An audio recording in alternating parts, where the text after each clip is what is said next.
This is Teachers Talk Radio, and you are listening live. Hello and welcome to the Sunday Lunch Show. Thanks for joining me. The topic of today's show is multilingualism. And my special guest is Patricia Lopez from Mexico.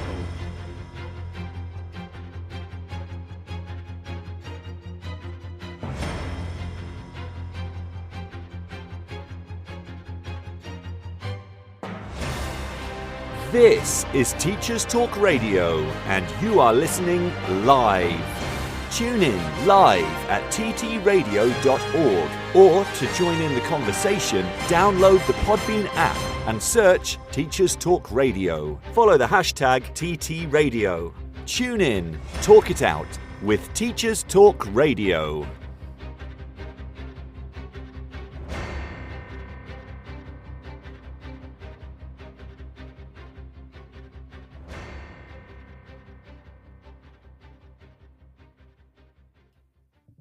Welcome to the Sunday Lunch Show, everyone. I'm Graham Stanley speaking to you live from Mexico City. As I mentioned earlier on today's show, I'll be talking about bilingualism and how it affects teachers and students, of course. My guest on the show is teacher Patricia Lopez from Mexico, and among other things, she'll be talking about her research into bilingualism. Patricia Lopez has been a devoted English teacher for more than 14 years. She holds a degree in English language, as well as certifications in early stimulation from 4 to 7 years old and during pregnancy. She is currently studying a master's degree in education. Patricia is also interested in innovation and educational technology. She's worked as a coordinator and teacher in the most recognized bilingual schools in Mexico, and now she manages her own language school, teaching English to babies, kids, and adults of all ages and levels, as well as consulting with the language schools Montessori, Texcoco, and Universidad Innova. She's developed a project called Bilingual Baby and has done research into bilingualism at very early ages. She's the founder and former president of the Texcoco chapter of the Teaching Association Mextisol, and she currently is the president of the Ethics Committee. I'll be talking to Patricia about her bilingual research, and then I'll talk a little bit about multilingualism in general after the Teachers Talk Radio News. This is Teachers Talk Radio, and this is Teachers Talk Radio News.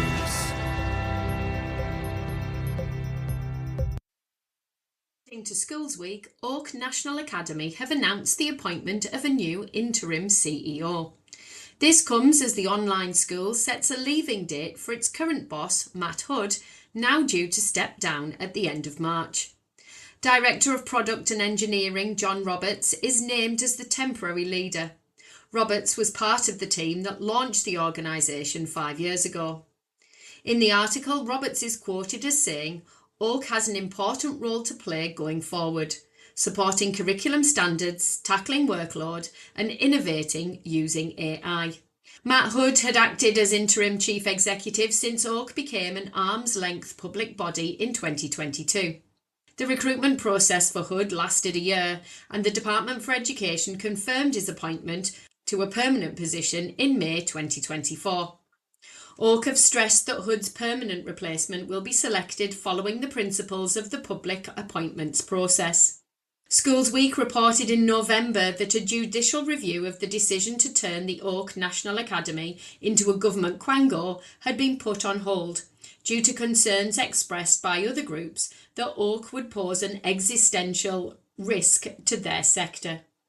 Oak published its last impact report in October, which said more than 1 in 3 teachers had used Oak resources between February and July last year. Almost 75% said its resources had saved them time over the same period.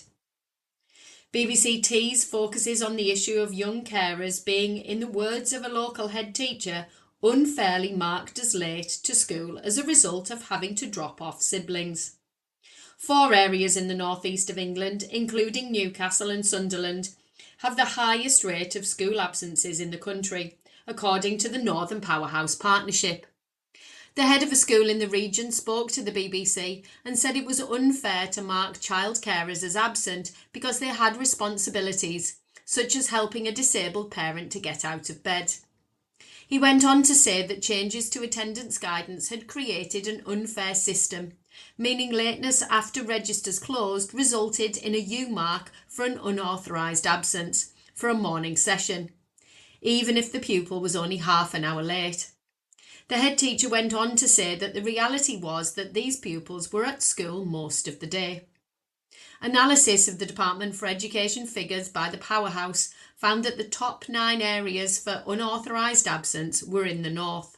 Northern Powerhouse Partnership CEO said the figures were indicative of high levels of deprivation and an educational north-south divide.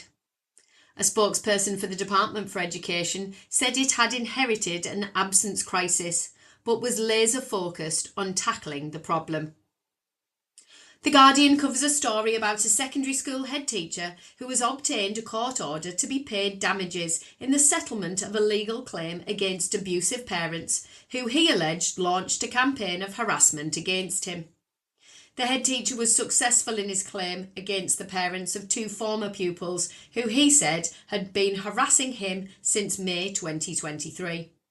The parents' alleged behaviour included starting an online petition to remove the head teacher from his role and establishing Facebook groups and Instagram accounts which encouraged online abuse against him. The couple were also accused of confronting the head teacher and the school's co-chair of governors outside their homes, although the couple denied this. The legal settlement was reached in January and the couple agreed to pay £10,000 in costs and damages, and agreed to multiple restraining and non-harassment orders. Full details of the story can be found online.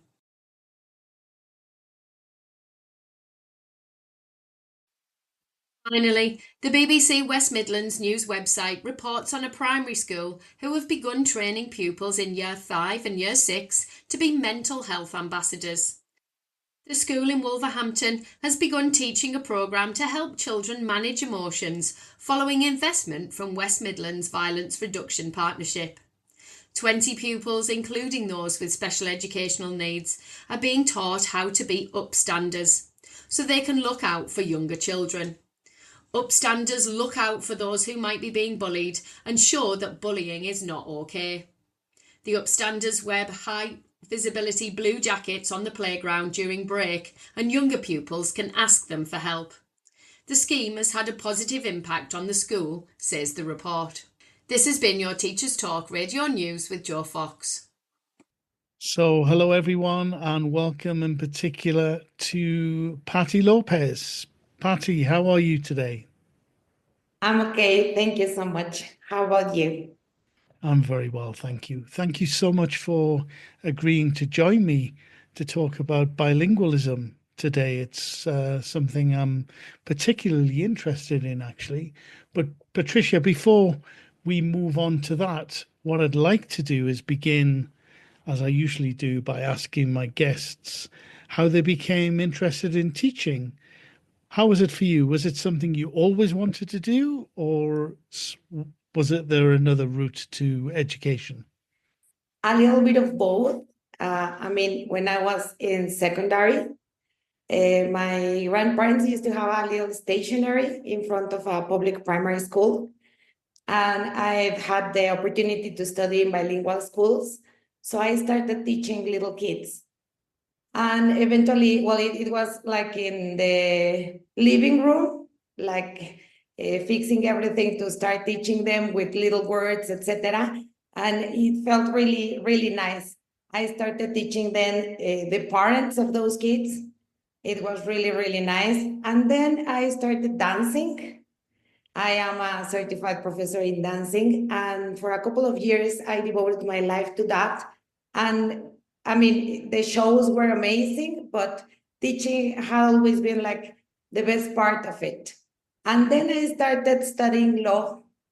So I went to customs and to government offices.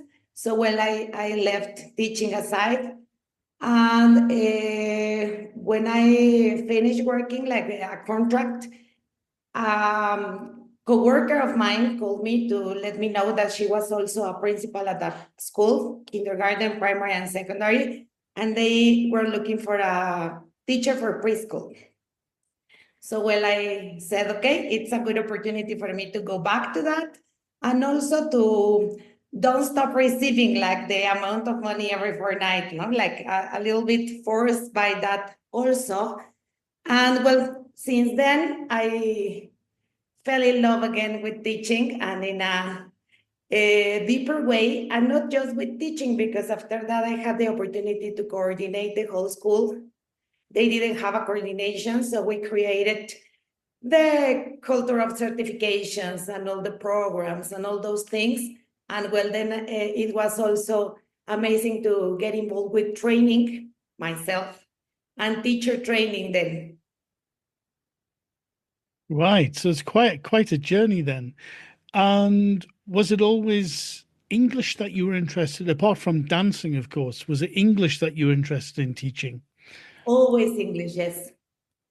Is that because you found learning and speaking English very easy from an early age? And how was that? What was it that you think might have inspired you to learn English as well as you have done?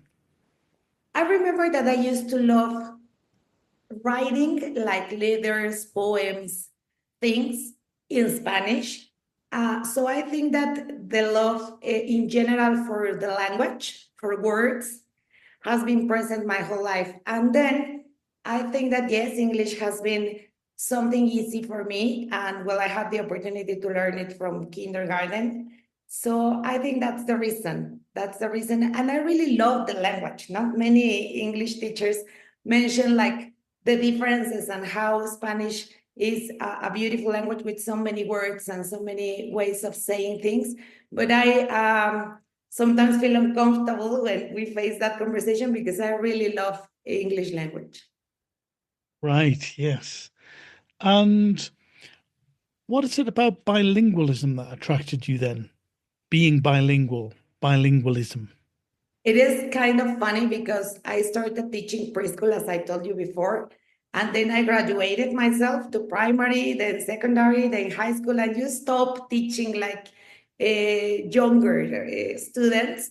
And then I started thinking about the way and the gap that my students, adults and teenagers, for example, have. Why, similar to the question that you asked before, why some of them are in love with the language and some of them struggle so much? And why some of them, because well, then I opened a language center in Texcoco. So some of them with the same characteristics are in love with the language, and some of them struggle a lot, and they come because their parents ask them to come, or for example, an adult because they need to learn because of a job or anything academic that comes to their lives. And then I started realizing that the characteristics were not exactly the same. They had a background, and the background could be they didn't face this approach to the English language before or since early stages in life. And the others had the opportunity, or at least used to living a place where they listen to music in English or watch movies in English, etc. So then that called my attention, and I started a research of bilingualism the effect of bilingualism in babies' minds. Then we moved to toddlers, to kids in general, and well, that is what this research is about. I presented it in Mestizo a couple of times, at GUAM, for example, and last time they invited me and I talked about burnout or something different, and it was like, thank you, but we were expecting the other one because we love the topic of how we can improve the learning of a second language if we start doing it since early stages of childhood. So it sounds like you are a fan and would recommend that the earlier you start learning another language, the better it is. Is that right? It is right. In fact, we are starting now the research of like this early stimulation that is received by pregnant women, because this is the first sense that is developed by babies. So it is amazing how this new research mentions that it is even before they are born that we can start influencing the acquisition of a second language. That sounds amazing. It seems part of me thinks it's hard to believe, but then another part of me thinks, well, actually, it makes sense. Could you speak a little bit more about that? I find it fascinating. Yeah, well, in fact, there are two theories. The first one is the critical period hypothesis in the acquisition of the second language. And this is, for example, the feral kids, if they are found when they are 8 years old or younger, they can get involved in the culture and acquire the language that they are going to adopt in the new culture. They learn many things, but language is something that they can, not easily, but they can learn. The same happens with people, for example, with a brain injury. If this happens in the first stages of life, before 8 years, they can recover completely in the part of speech. If these two things happen after 8 years, when they start, for example, teenagers or adults, they can't recover in the case of a brain injury, or they can't learn, for example, the feral kids. So that critical period hypothesis, I always say that is like, well, the English teachers don't have a job, right? It is like saying no one can learn a language after 8 years old. There's another one that is the one that we follow that is called the sensitive period hypothesis in the acquisition of a second language. And it says that it is easier because of the plasticity of the developing brains in the kids. They are using both hemispheres, so they acquire L1 and they acquire L2, and that's why it is easier for them to learn to speak, to write, not just a second language, but the first one. And it is really interesting after reading a lot and researching a lot, that it is not just in the part of the speech pathways, but it is the whole brain undergoing this process. So that's why it's easier for them to learn, for example, to play the piano or a sport, or this is because of the plasticity of the developing brains. Another important thing to mention is that when we want to learn a language, like in a conscious way, we are always going to go to the right part of our brain, like, no, sorry, to the left part of our brain, the decisive with logic. We need and we want to achieve accuracy, and we are analyzing everything. So that's why many times we start translating.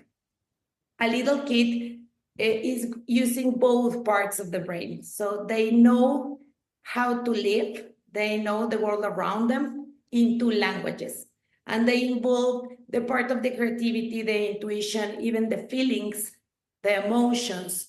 So we tell the parents that it is not that I can tell you that I love nature. I feel it in a language and I can express it in the languages that I know how to speak.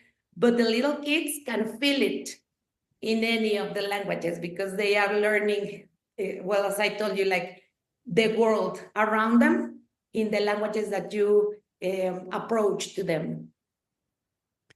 That's fascinating. I have read in the past, I wonder if you can tell me if this is true or if it's something I'm misremembering, that actually the brains of people who learn a language when they're younger, perhaps 8 is the crucial year, are structurally very different to those who only speak one language. Is that true? It is true. The monolingual brain versus the bilingual brain, when you see them, they are totally different. So when parents approach the school to ask for the program of bilingual babies or bilingual toddlers, that's one of the things that we tell them. I know that we don't see the brain, so it is not something interesting in that way, but the neuronal connections is something that called their attention. The cognitive processes are different. The bilingual babies, not just as babies, but growing up, can have a better perception in general cognitive processes, better perception, memory, attention, and the emotion are perceived in a different way. They are more tolerant They are aware of the world around us. There is no just one way of doing or things or saying things, but we have like a huge variety of things. Interesting. And it's definitely something I think any teacher, any language teacher who has taught a wide variety of people of different ages, different contexts, I think will definitely relate to it as well. I remember I had for a long time, a private student who only really started learning English when she was in her 50s. And she had a particular way of doing it. She was a very slow learner, but she was making progress, but she needed to translate everything. And then on the other side of the spectrum, if you like, I remember teaching children of around 6 or 7 years old, and they would be able to remember they would be able to take in things like a sponge, take in language like a sponge, remember and repeat things in such a way. So phrases, set phrases, for example, that we used, that we insisted on those students using. One of them was of course, "Excuse me, can I go to the bathroom, please?" And I remember just sort of introducing that to a group of these young children and being tapped on the shoulder during the middle of the class. And one of the students says, "Excuse me, please, can I go to the bathroom, please?" Very quickly. And I was like, "Oh, I've just taught you that." And it was amazing to see. Yes, So it is.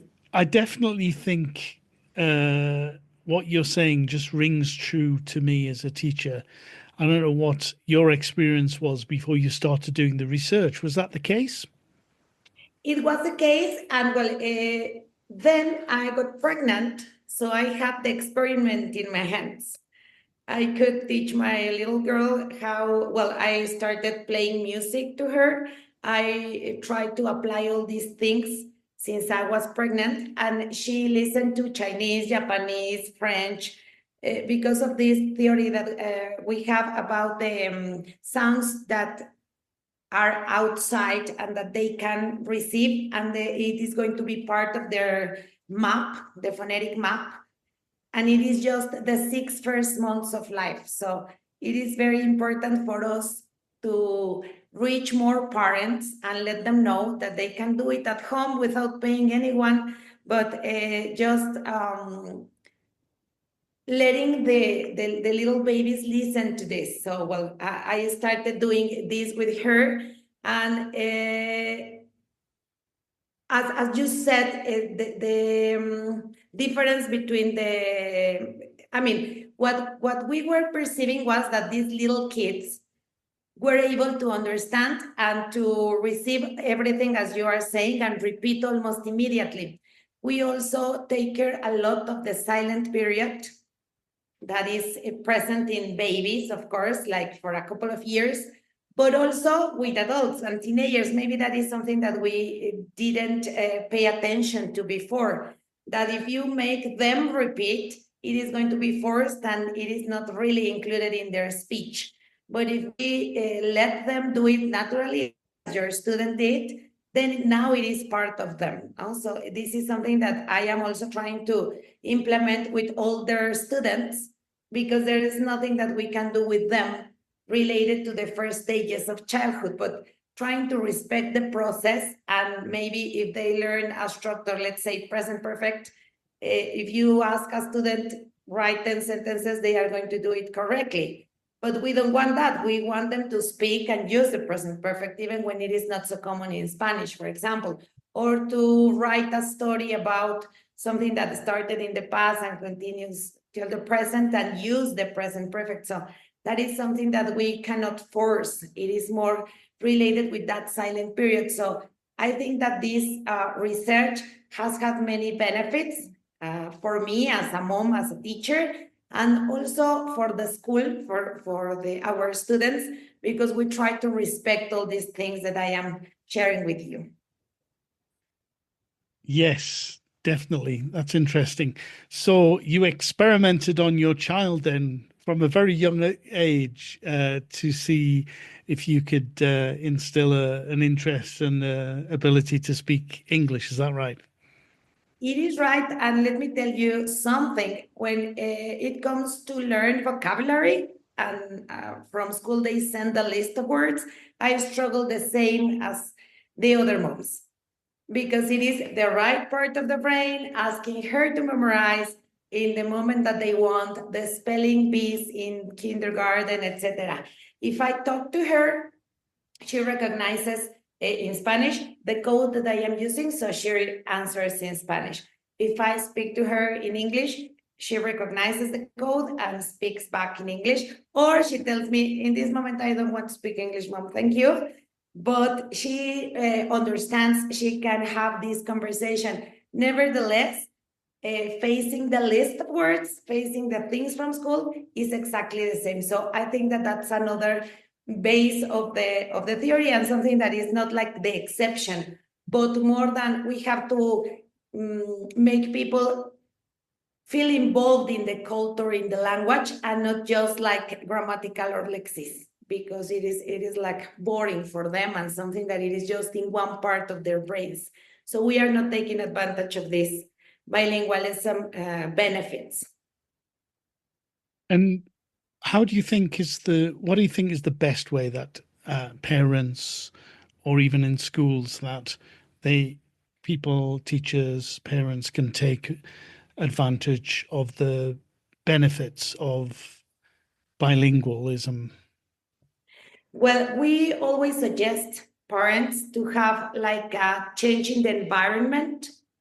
We know that some parents don't know how to speak English, so it makes them feel that they cannot have these benefits for the kids, but they can in this hour of the day or twice a week, for example. They just listen to things in English, and maybe there's a place where they can watch something that they enjoy in English. For example, with my girl, I started doing it with Ladybug. Ladybug is originally in French, so I don't speak French, so I used to play it for her in French, and that's the way that she practiced it. If she wanted to watch Ladybug, it had to be in French. I have the story of, I don't even remember where I read it during this research, of a mom who was, I think, Portuguese, and they used to live in the United States, and the father was French, and the little girl knew how to speak English and French, but she refused to speak Portuguese. Once a friend of the family gave them a puppy, and the mom says, okay, she is going to be called, and she gave the puppy a name in Portuguese.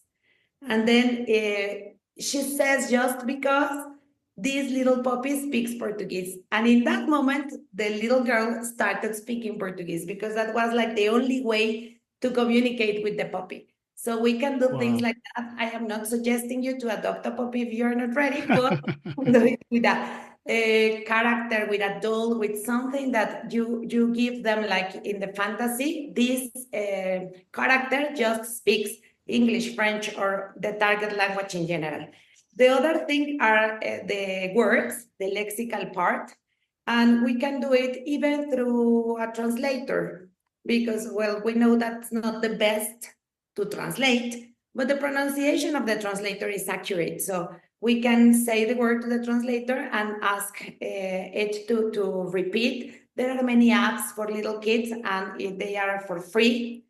The most important part are the sounds. As I was telling you, well, the base of the program is that the babies from 0 to 6 months register all the sounds of the outside world as part of their world, so they can produce later in life as native. From 6 to 12 months, more or less, the phonological mapping is already over, but they can recognize and learn the sounds that they are constantly exposed to as the muscle that we need to work out. Then the exposure, of course, the best, but if you don't know how to speak English, or if there's no one at home that can help you, again, the podcasts and music and the videos or the movies. And it is not that you have to expose them to the screens. Just by the listening of these videos or of the songs, you can get your children exposed. Then it is important also talking about schools, the cultural background. Sometimes it is like confusing for parents, like, why are we celebrating Thanksgiving? What is St. Patrick's Day? Why Halloween and not Day of the Dead? Well, because there are other kids in other parts of the world that are the same age as you and that think different and believe in different things, and it's okay. It's part of the diversity of the world. I would say that it is very important to have like the note or pitch the same.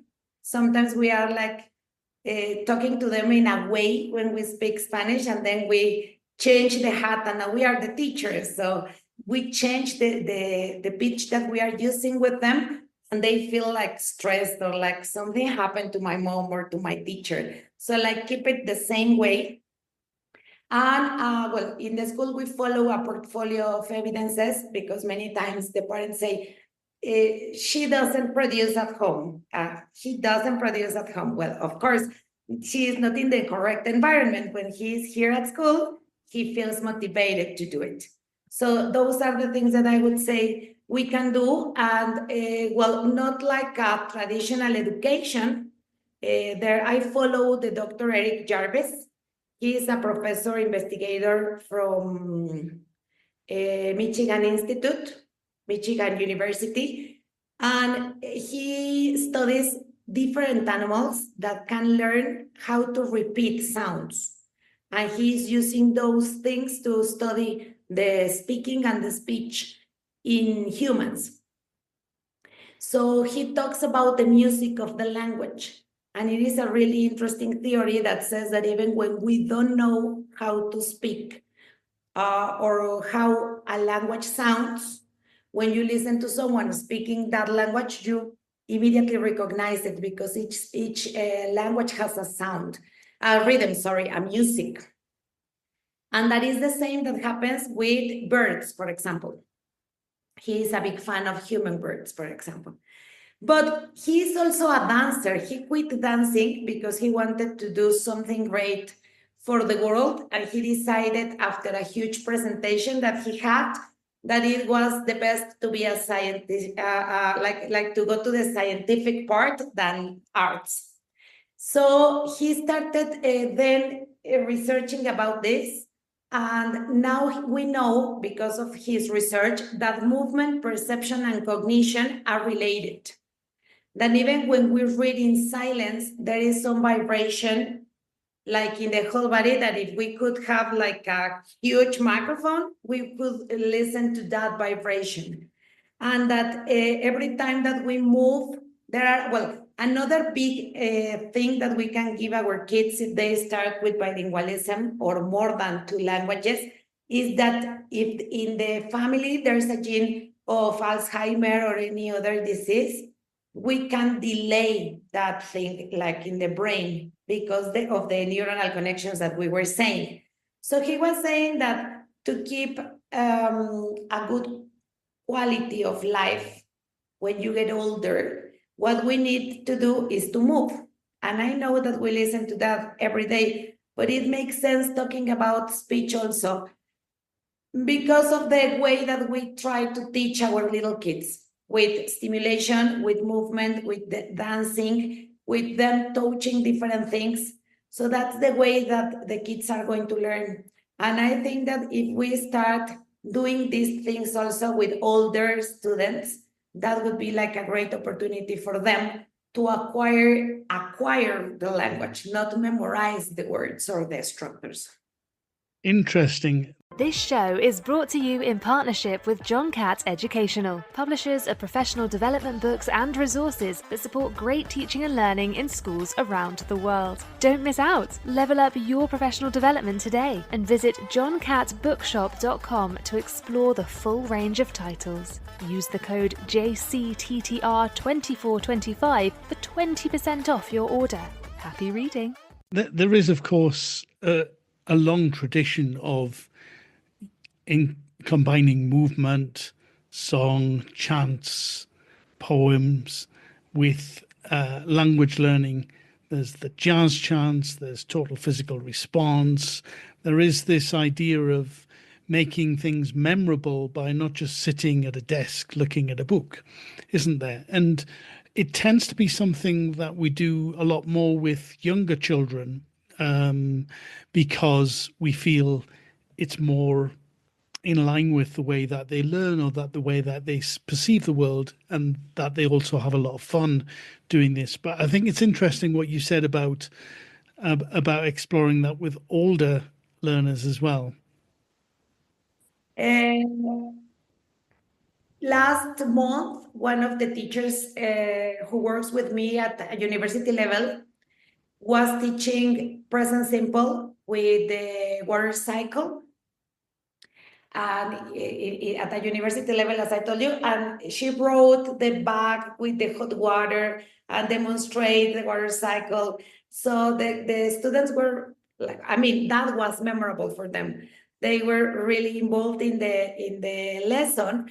And after that, she asked them to look for something similar. And then they took like the drawing and like a presentation of the butterfly, and they started looking for other things. And it was not really a project, it was more motivated by what she did.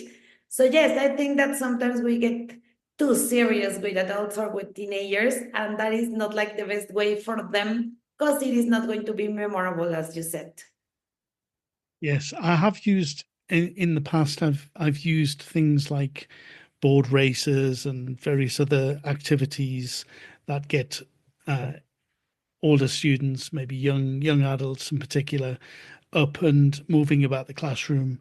And you do see that in general, it is something they enjoy, especially as it's something that during the rest of the day they don't seem to be involved in. So anything you can do to make your class memorable and get people doing things that involves activity, I think can be a good thing, so long as the students are okay with it. Yeah, well, in fact, yesterday I was in a TKT class. I was teaching a TKT class, and one of the teachers of secondary was asking, how many sentences, gaps, what is the meaning of practice? How much is enough? And I was telling him exactly what you are saying. If you print one word in each piece of paper and you laminate it for you to use it in several classes and with many groups, and you give them or put them on the floor for them to fix them, that's enough, because that is memorable for them. They are moving and they are like involving many parts of their body, not just like the brain and sitting down and answering something. And I think that we also need to have in mind that after pandemic, not because of pandemic, or I don't know, but after, we have been more close to technology, and technology has evolved really quickly. So I don't know if you remember the way that we used to connect to a modem, and it took like, what, 5 minutes? Oh, yes. And then you looked for a web page, and it was like in a loop for other 5 minutes. And we were happy waiting, and there was no problem. And now the same people are like, I need to change the company. No, it is like 2 seconds. What's this? We want everything like immediate. So in the past, in a preschool course for teachers, we used to say that the attention span of a toddler was 15 minutes. And I think that now that's too much for a teenager, for example.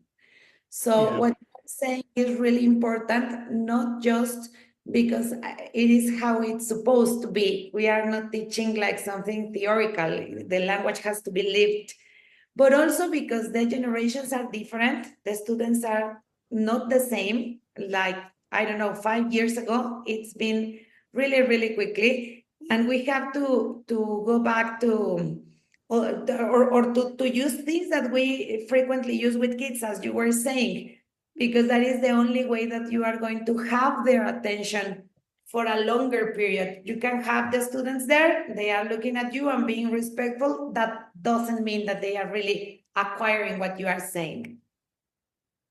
It's very true. And it's interesting what you said about attention span. I think it's definitely changed substantially over the years. I know that, for example, the attention span when it comes to watching videos has decreased. And so, for example, if you have a recording of a webinar, for example, for teachers, and you monitor how many people watch the whole webinar, it's a very small number of people who actually watch the whole webinar. And most people can't sit through more than about a couple of minutes, believe it or not, of the recording, which I always find frustrating, but also fascinating to know.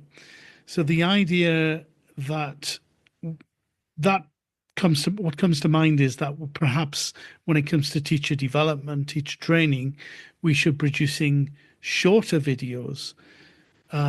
Certainly, if you have 20-minute videos with questions and answers afterwards, or 20-minute sessions of teacher development, then you do find there are more people that watch that. I think people sit down and they think, teachers sit down and think, well, okay, I've got 20 minutes.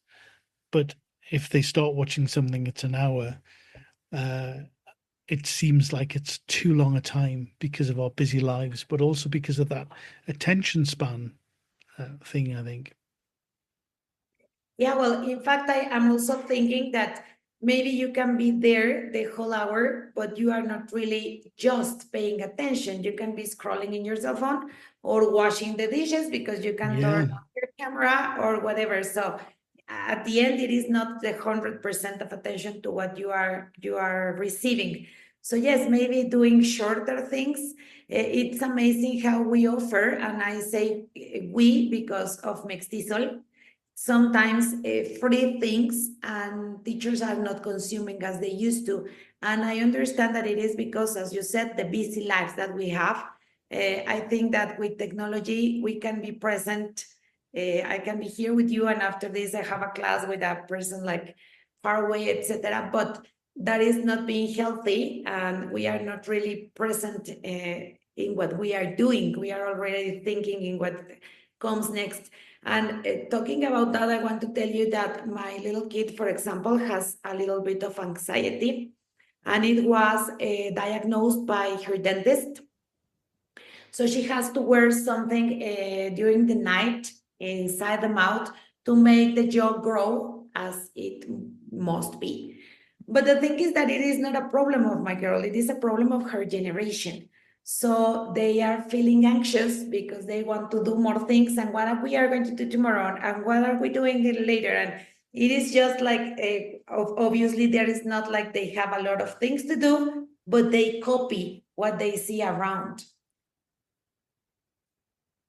Yes, that is interesting. I definitely see that people are more anxious. They, as you suggested, they're looking at what they're doing next rather than actually being present in the moment.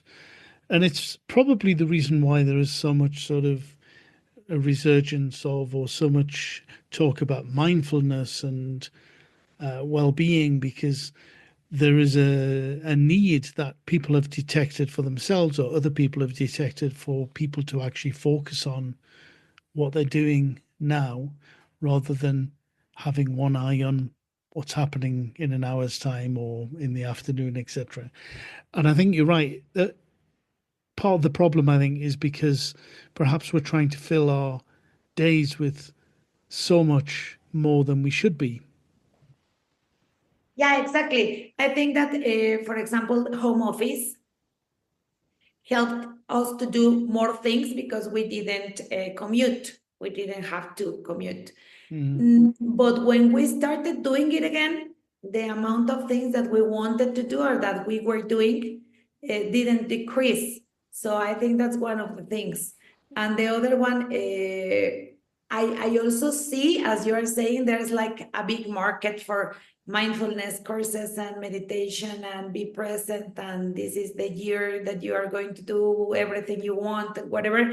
So even getting involved in those courses is like adding more things to our journey. It is like crazy because it is a cycle. And well, the little kids are learning, are coping how this is the normal way of living, and they sometimes don't even have time to play, for example. Yes. So, Patricia, to pull it back to bilingualism again, I'd like to know how early do you start the classes, the foreign language, the English classes in your school? Do you actually do classes with pregnant women at the moment, or is that something you're thinking about doing? I am thinking about doing it. I hope that next year we can start doing it. I've had some, I have given tips to some pregnant women in the past. That is like the next step that we want to do.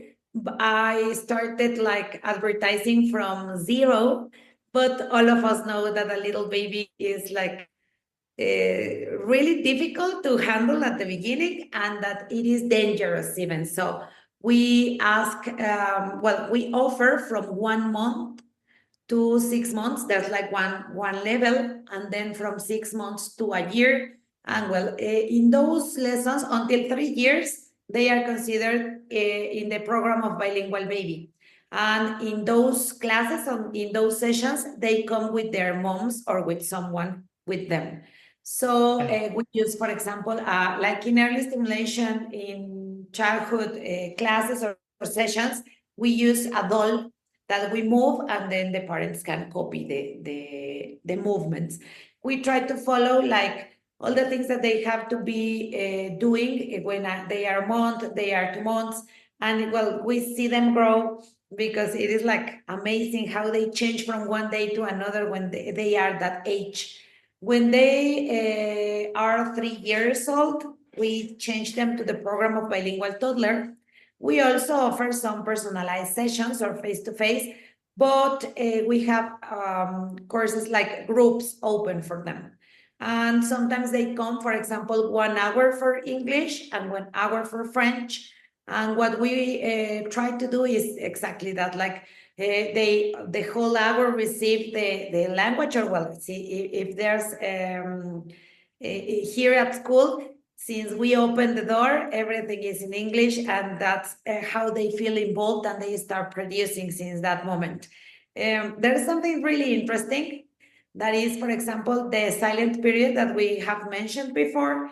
When a baby comes with us, since they are babies before speaking, they are going to take longer to start speaking. The idea is pretty easy. If I have 10 things in my purse and I want to find my keys, then maybe I will take 5 seconds. But if I have more things in my purse, I will have longer.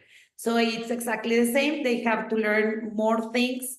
They learn through statistics. They listen to words and they start like identifying what you are saying. For example, if they see a dog and a cat and they listen to dog, they don't really know who is the dog, but then they see the dog in a different scenario, then they say, okay, that's dog. A bilingual baby has to do it twice, for a dog and for perro, and then identify not just the word, but also the sound and the pronunciation and the rhythm that we were saying and the music of the language, etc. So we work all those things with them. And when they get 6, that is when in Mexico they go to primary, they go to the program of kids that is like much more, let me say, normal, because it is what we see in many language schools or in traditional or formal schools.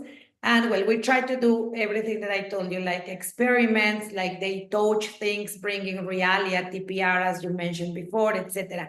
But answering your question, since 1 month we have little babies here. Wow, it's amazing. And you mentioned that obviously they come when they're very small with their parents or with a caregiver or with a parent. What age do you take them without their parents or without At caregivers? 3 years old. That's quite early, isn't it? Well, Imagine it it. is the age where they go to preschool, so that's why we decided. Right.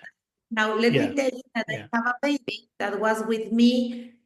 She, no, he, it's a boy. He arrived here when he was 8 months old, and now he's a year, 3 months more or less.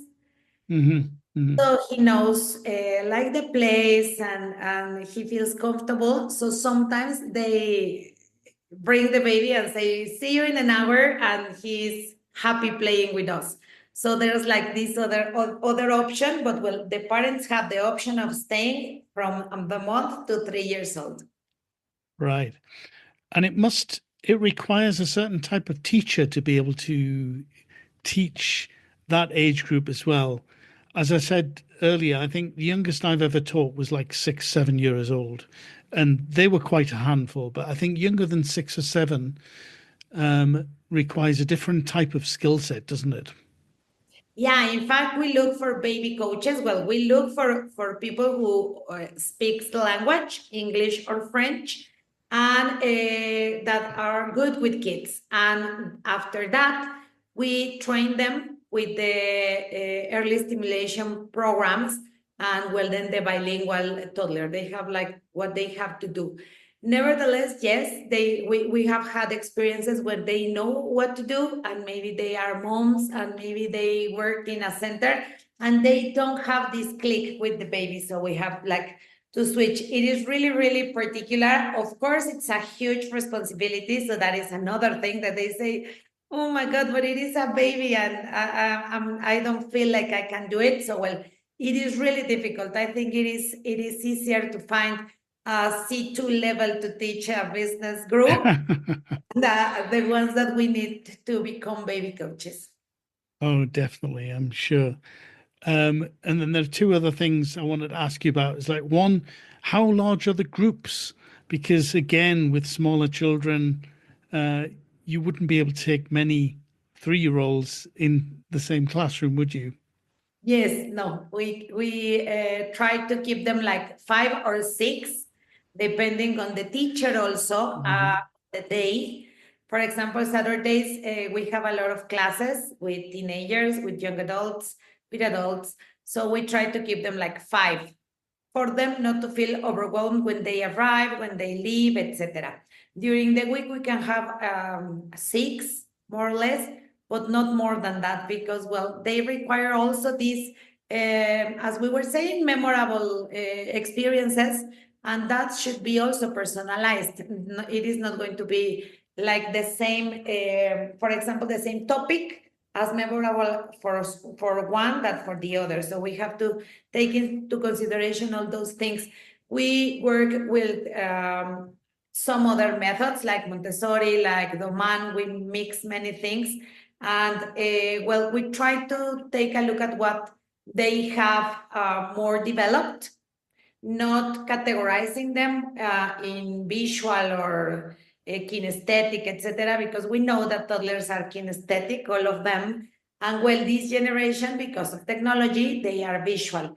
But we try to identify to encourage the abilities that they already have, and also to make them improve in the other things. For example, listening to the instructions, etc. Sometimes for the age, for the characteristics that we have mentioned of these generations, it is really difficult for them. So that's why we need to have small groups to be aware of the abilities, capacities, and all the things that they can do. And then the other thing I think will definitely be important is that you need to baby-proof your classrooms.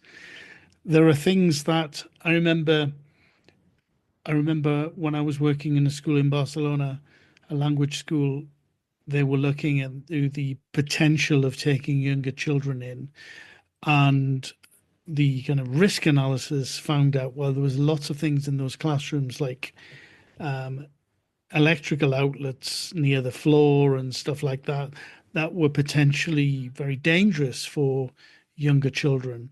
Is that the case with you, that you've had to kind of baby proof your classrooms? Yes, we have to do it, and sometimes we are. We have to be constantly taking a look at it because there are these, for example, pillows that are soft and that they can handle and they love to be there. And when you realize there is a little piece of plastic that, so well, we have to be like as you said, like prepare the classroom for them, but then like be checking that everything is okay because of course they are really small and they are cute, but as I told you, it's a big responsibility. And the other thing is that it's difficult to convince, if you let me use that word, the parents that it is something that they must do at that age.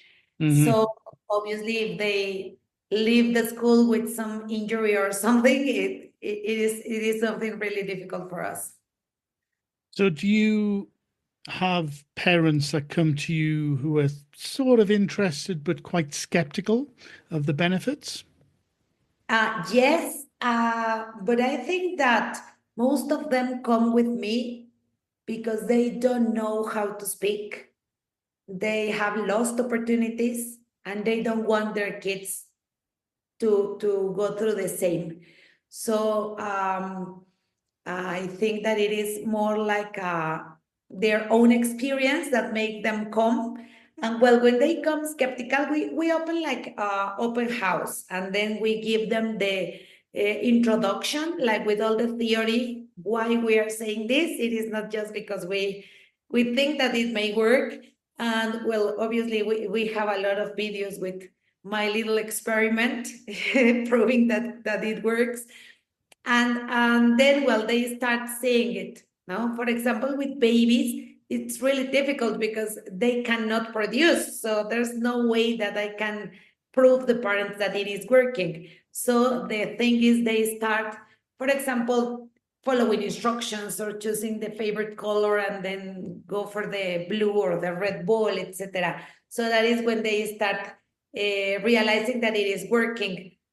But yes, it's a really difficult thing, as I was telling you. I think even more than teaching a C2 level. Yes, no, I think I agree with you. And so, what about bilingualism in state schools and public education? Do you think this is something that is growing in popularity? I know it is in some countries. And what do you think about that? How young do you think should there be opportunities for children in state education to learn another language, be it English or something else? At least in kindergarten in Mexico, well, we have the 3 years of kindergarten, but culturally, they enroll them until the third grade. Most of the kids are enrolled until the third grade. So, well, at least in those 3 ages, and well, the third grade of kindergarten, not because of the level of education, but because of the age they have. We are in the limit of the being able to acquire the language, like is something that is more natural because they are constantly exposed to it. Then, well, in, I don't know, maybe 6 years ago, like 8 years ago, more or less, in primary, a big program started. They had like these English books, and it was mandatory for them to have, I think, 2 hours of English a week. There were many parents associations of public schools who approached us to see if we could go and teach them. It is really difficult because the school can't pay us. So the parents organized themselves and give 10 pesos per kid. So then at the end, it was like the amount of a class. But it was a big administrative work for the parents who were like involved in the organization of this. Then, as you know, the government changed, and then all the programs and all the view that they used to have of education. I am now working with a Montessori school. I am giving them creating the programs for that school of English, and they are working with the public ones, and they are really small, and they don't include a lot of information. It is just like the basic lexis that they have like in kindergarten, for example, but I'm talking about primary. So I think that it would be really, really important. I know that being aware of our own culture and getting to know the languages that we speak in our country is very important, not to lose them. That is something that is happening all around the world. But also be aware of ourselves as citizens of the world. I think that is something that, again, technology is pushing everyone to do.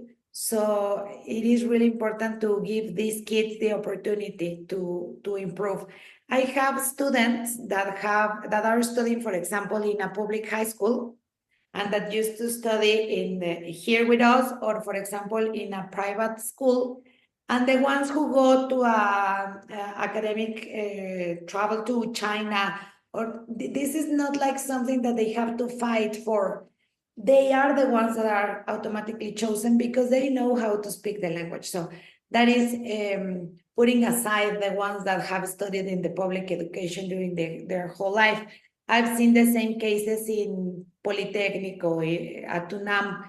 So I think that it is important to approach this to them, and also the culture of the importance, because if you research a little bit in each of the schools, at least Politécnico and UNAM have English programs, are more languages programs, but as students haven't been, how to say, they don't have this culture because they haven't been told about it, the importance of this, of being citizens of the world. They don't take advantage of those opportunities. And it is really sad. I mean, it is good for the kids that were my students because they have traveled to Japan, China, and many other countries. But sometimes there are, for example, in CETIS, that is really close to us, one of the venues, there were two girls studying to be nurse who created for babies these like the big things that people need, like to measure the signs, but for babies. And they had to go to China, and they couldn't because they didn't speak the language. So the teacher went and presented the program and the project, and it was successful, and they had a recognition. But it is really sad that they couldn't do it by themselves because we didn't have enough time to train them. Right. Yeah, of course. No, not knowing a language can hold people back from all sorts of things, can't it? Yeah, well, I recall a student, the one that you told me that was like 50-year-old. I have one that is like struggling with language. He has been with me from 2 years ago, more or less. And I see a lot of progress in him, but he doesn't believe it. And then when he faces a new interview, it's like, okay, let's see what happens. But the idea in his mind is that he is not able because he is not proficient. So yes, I think that we must improve the culture, as I was telling you, with the certifications in a certain level. Not just that, or not that way. Maybe a certification is not going to be what is going to give you the opportunity, but the culture of knowing what we teach the little toddlers. There are people in other parts of the world doing amazing things, and they don't speak the same language as you. So you have to find a way to get there or to communicate with them. Yes, of course. So, Patty, we're coming to the end of our conversation. I've really enjoyed speaking to you about this, and it's fascinating to hear you talking about bilingualism, particularly in all the different contexts that you're involved in and the research that you've done, etc. I've really enjoyed it. Is there anything we haven't spoken about that you'd like to talk about before we finish? Well, I'm not sure. I think the most important for me is like people understand that there are many types of bilingualism. that one author, Albert Costa, I don't know if you have read about him, says that a bilingual person is a person who can understand anything in other language, anything. So if you go to a language school, after your first class, you can be a little bilingual. So I think that starting in that moment, we can improve like a lot. And well, there are other ideas that say that a bilingual, a person can be considered bilingual when they can get their ideas across to others. Now, like I can tell you what I think, I can tell you what I feel, then I am a bilingual person. So, well, there are levels, of course, but that even with a little thing that you can learn, you can be considered as a bilingual person, and that giving this opportunity to kids is a ticket for many opportunities in the future, but not just that. As I told you, the delay in some illnesses, the cognitive processes, the way that they manage ideas and even math, for example, that is so difficult for Mexican people, is going to be different. So it doesn't matter the type of bilingualism that you have, start studying something different. Never stop studying or learning new things. Yes, what you say is really interesting, I think, because the word bilingual can be defined in so many different ways, can't it? For some people, they think it's when you can speak the other language as well as you can speak your mother tongue, which is very rare for people to be able to do.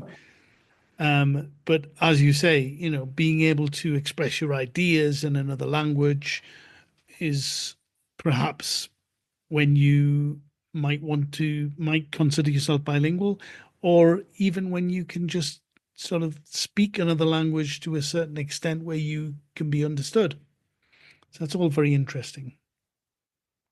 Yeah, and you mentioned something interesting that made me recall another idea of Eric Jarvis, the Dr. Eric Jarvis, who says, and I'm going to say this because sometimes we feel frustrated as we don't speak the language as a native speaker. But there are some birds that are living next to other kind of birds, so they can learn the tone of that bird, but they are never going to be the same. This is like this interlanguage that kids do, or that a person who is starting to learn, start doing the process when they have their own language. Well, that is what this bird is going to sing, an interlanguage between the two tones. So, well, it is impossible biologically. We have to be proud of what we do, and if we speak two languages, it's because we continued learning. Exactly.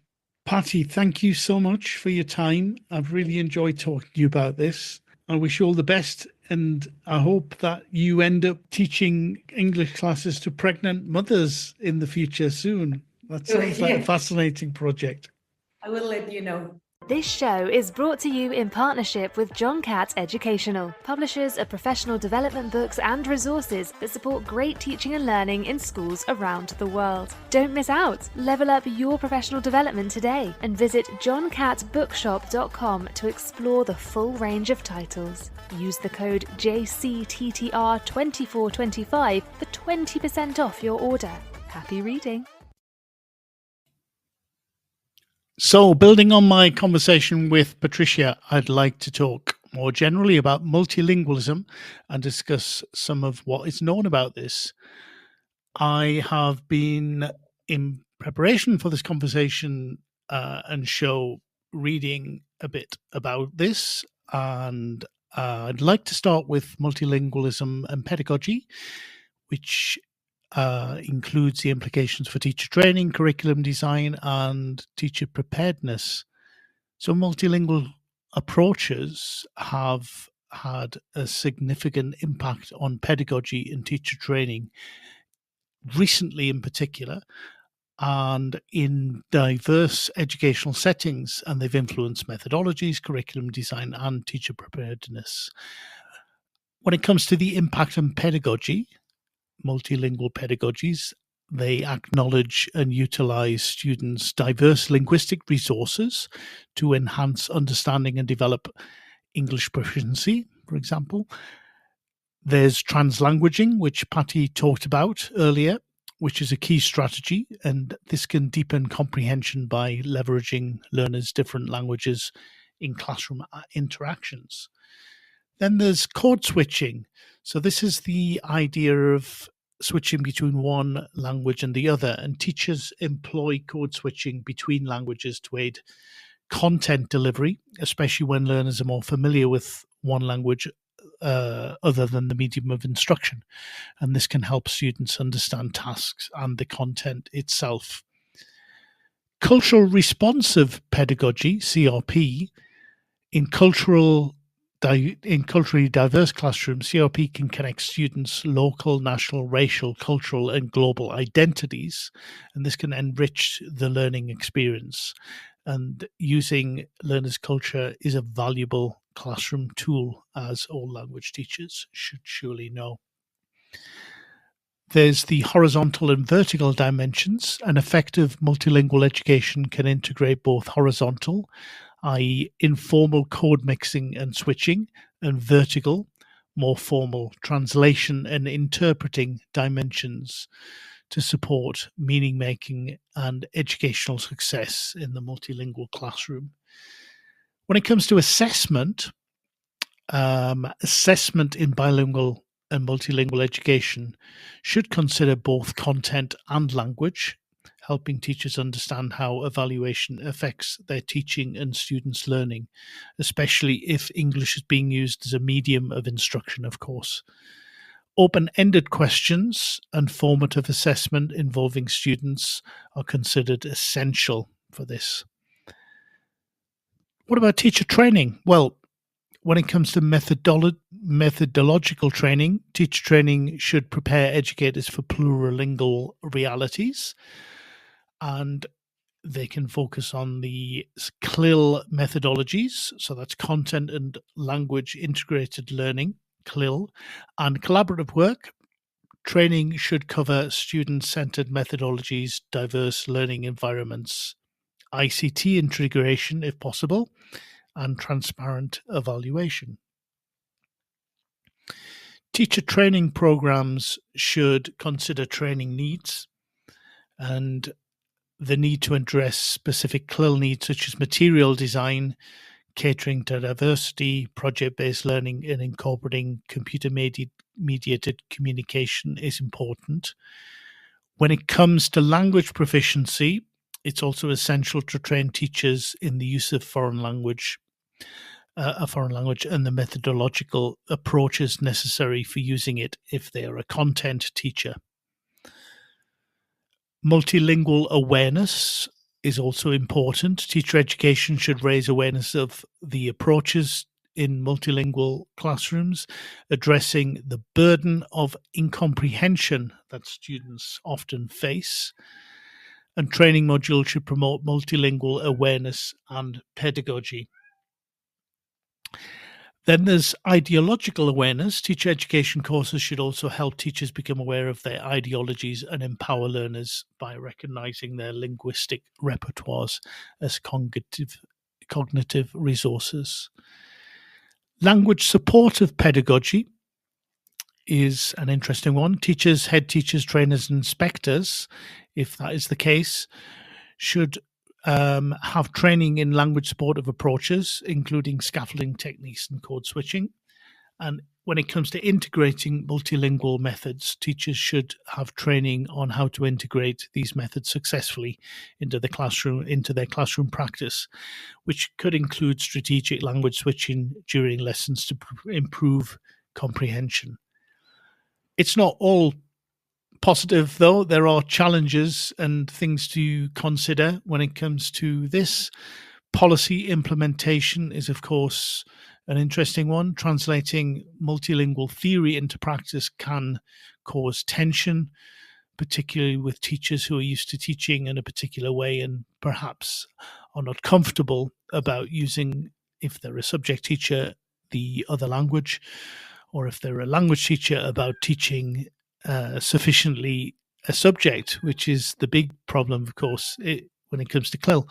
So policies must support and value code switching and translanguaging in teaching and assessment, and support teachers when it comes to either learning more about the language or the subject. There is, of course, the monolingual mindset. So overcoming the monolingual mindset requires recognition of the interdependence of languages and the cognitive benefits of multilingualism. So some work needs to be done on that.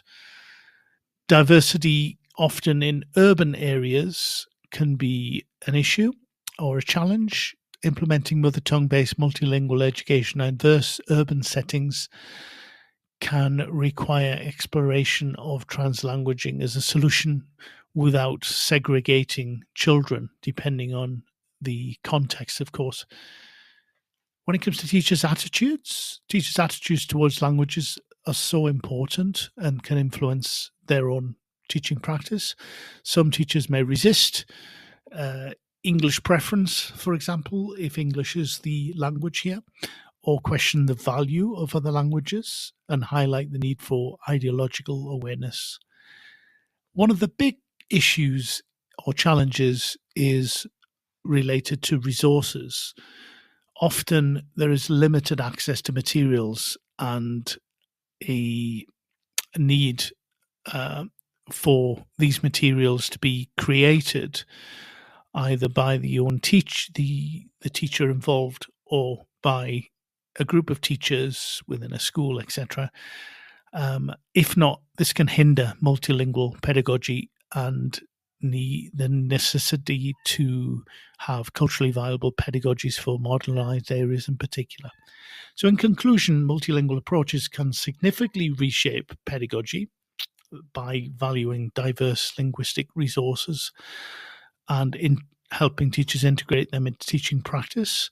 Effective teacher training is key. It's crucial to equip educators with the skills and awareness needed to implement these approaches successfully, address the challenges that I mentioned, and foster inclusive, equitable education.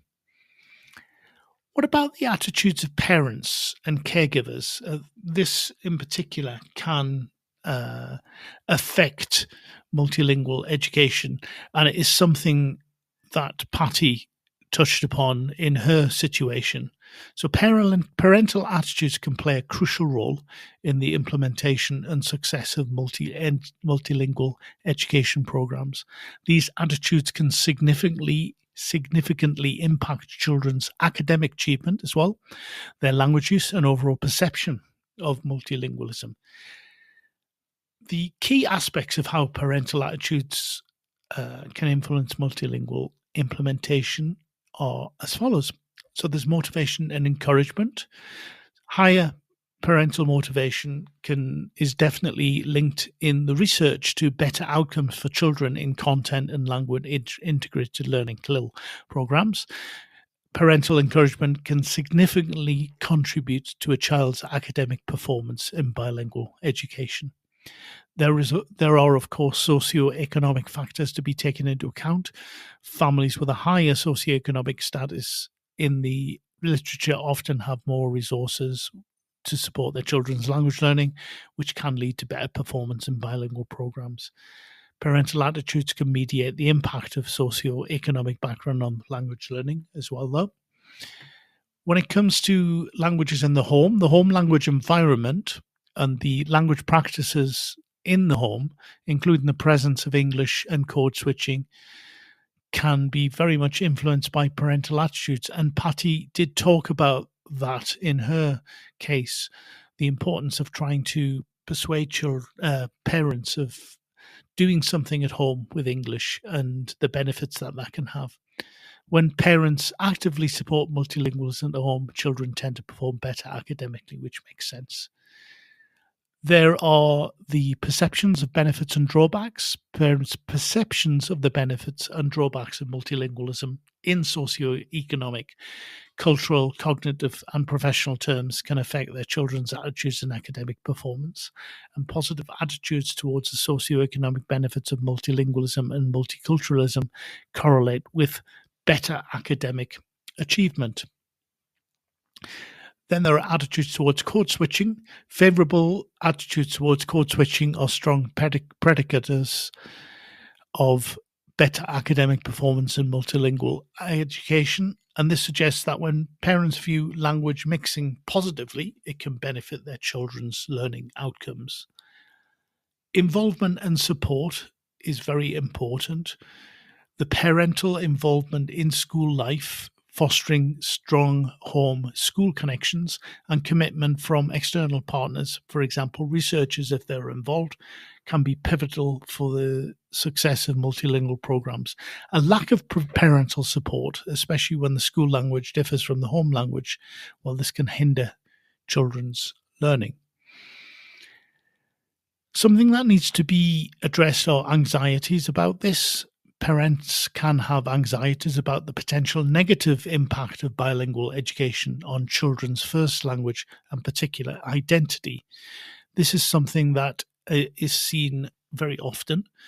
So reassuring parents that multilingual education does not harm their children's, for example, Spanish language skills is crucial for gaining their support. Information and clarity is also particularly important. So clear and accurate information about bilingual programs should be disseminated to families to ensure they understand the goals and expectations. Misconceptions that bilingual education equates to bilingualism needs to be addressed through proper information.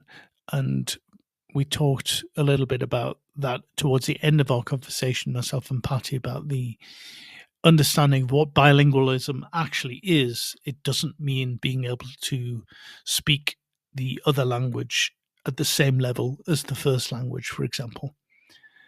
Then, of course, there are some challenges when it comes to this addressing parents and the multilingual, bilingual education situation.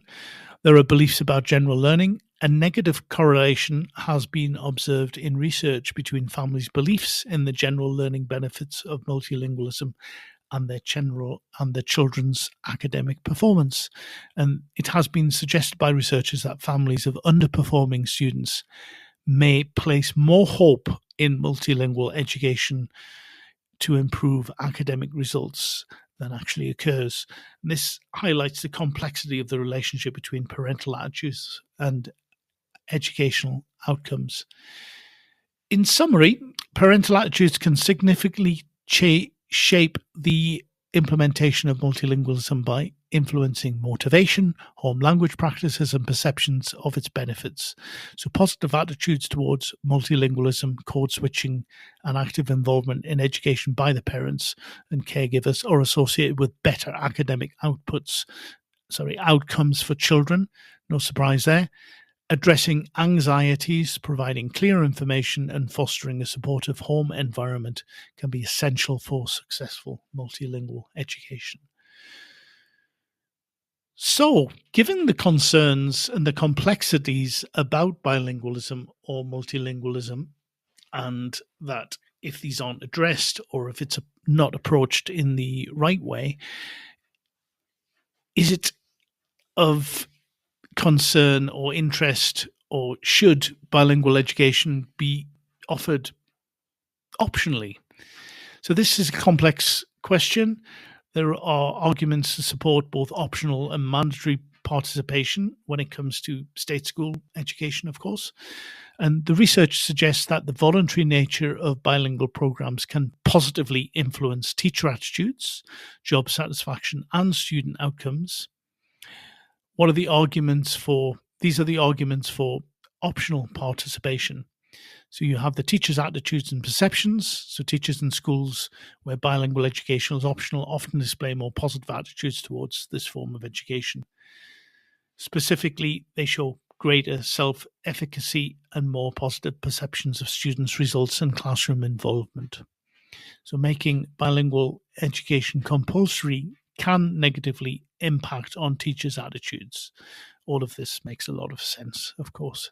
When it comes to job satisfaction among teachers tends to be higher in schools where bilingual education is voluntary. Surprise, surprise. This may be linked to reduced stress levels, as teachers in voluntary programs may experience less anxiety due to students' potentially better language skills. When it comes to student outcomes, teachers perceive that students in voluntary bilingual programs can learn more and exhibit greater language competence compared to those in compulsory programs. Self-selection allows motivated and eager to learn students to participate, enhancing their involvement and outcomes. Motivation is, of course, another factor. Self-selection in voluntary programs often correlate with higher initial competence and greater motivation among students.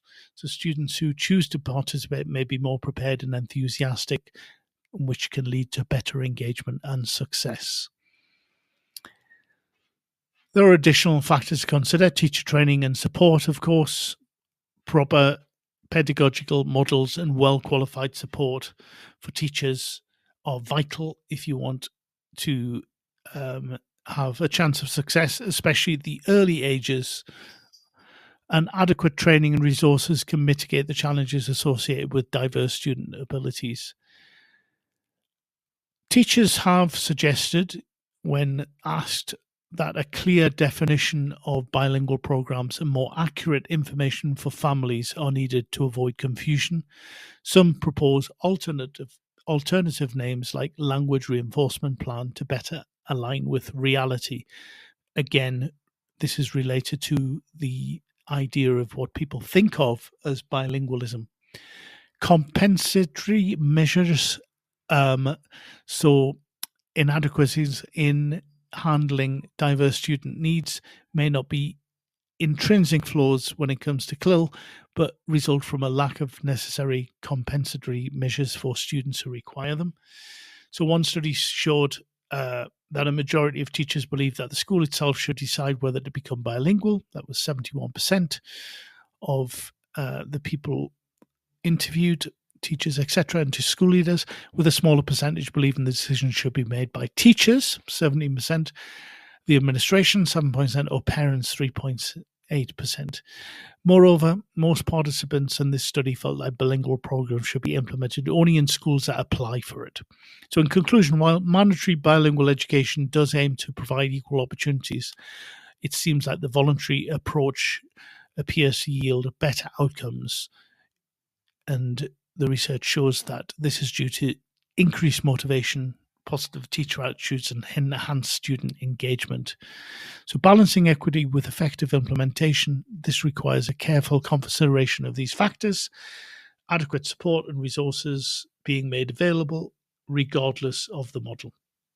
So that brings us to the end of today's Sunday Lunch Show. I hope you've enjoyed the discussion about multilingual and bilingual education. Many thanks to today's guest, Patricia Lopez in Mexico, for sharing her experience, which is very broad and research-based.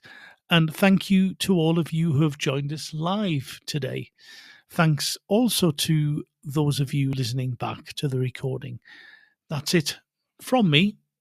There are Teachers Talk radio shows all week on all manner of different and interesting topics. So please listen in live or back to the recordings. And I hope you'll join me again next week at the same time. Bye for now. You've been listening to Teachers Talk Radio. Tune in live and listen back at ttradio.org. We look forward to hearing from you next time on Teachers Talk Radio.